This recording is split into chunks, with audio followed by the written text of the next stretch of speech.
breaking down the representation of the Unsullied in the House of Dragon.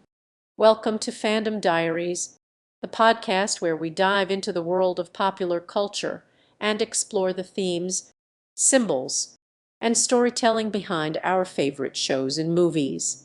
Today, we are turning our attention to the hit HBO series House of the Dragon, a prequel to the iconic Game of Thrones saga.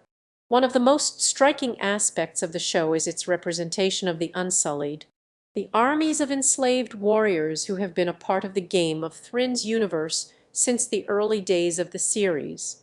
As we delve into the world of Daenerys Targaryen and the conquest of Westeros, we'll be examining the portrayal of the Unsullied in House of the Dragon and how it compares to their depiction in the original series. From the nuances of Taekwondo-trained combat choreography to the complexities of sex trafficking in a fictional world, our discussion will take a multidisciplinary approach to break down the representation of the Unsullied in the show. In particular, we'll be focusing on how House of the Dragon humanizes the Unsullied, making them more than just a one-dimensional horde of soldiers. By giving them distinct personalities, backstories, and motivations, the show adds depth to a group that had previously been relegated to mere cannon fodder. We'll explore how this nuanced portrayal can be seen as a positive step forward for representation in fantasy television, particularly in regards to marginalized groups. The Unsullied, a group of enslaved warriors, play a pivotal role in the world of Game of Thrones, especially in the prequel series House of the Dragon.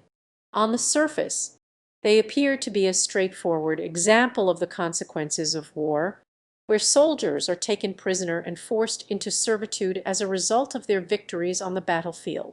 However, upon closer examination, the show offers a nuanced portrayal that challenges traditional notions of identity, power, and violence. One of the key ways the Unsullied subvert expectations is by presenting a group of men who are defined by their oppression, yet they still maintain a sense of agency and independence. This is particularly evident in the character of Grey Worm, played by Jacob Anderson, who is driven by a desire to free his fellow Unsullied from their servitude, even as he struggles with the moral implications of his own indentured status.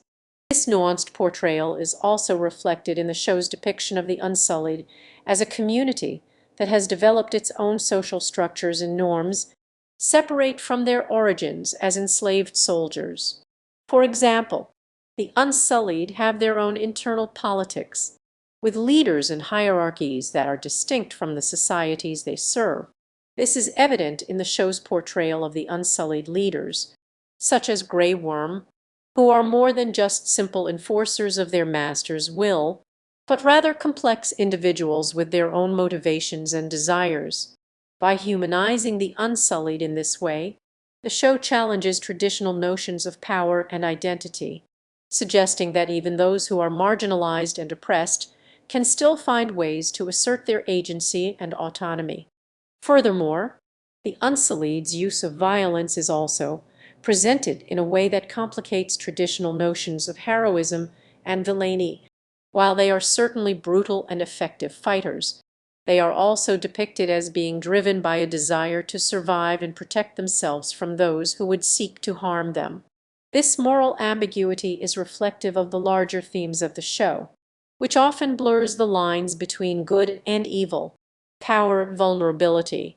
By presenting the Unsullied in this way, the show offers a nuanced and thought-provoking exploration of the complexities of human nature and the ways in which even the most marginalized and oppressed individuals can find ways to resist and subvert the systems that seek to control them.